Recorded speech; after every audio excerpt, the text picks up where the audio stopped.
2026, building a high-value digital asset is no longer about finding a tool. It's about mastering system architecture.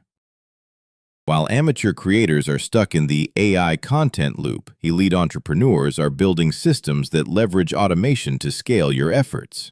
If your tech stack is outdated, your profit margins are already dying.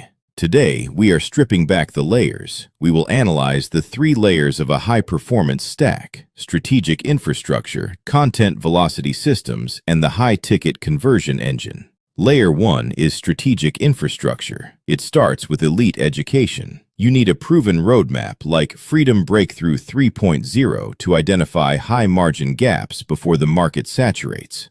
Layer 2 is content velocity. Speed is the only moat left. We use advanced systems to automate professional content production, turning hours of manual editing into minutes of systemized output. Layer 3 is the engine. You need a done-for-you solution to launch. Building from zero is a beginner's mistake. Use pre-built vendor architectures from Digistore 24 to scale immediately. Stop chasing tools. Start building systems. The full architecture map and links to these layers are in the description below. Some of them are affiliate links, meaning I may earn a commission at no extra cost to you. Choose the path that fits your goals and start building smarter. Subscribe to Tech-Driven Success and D to outbuild the competition.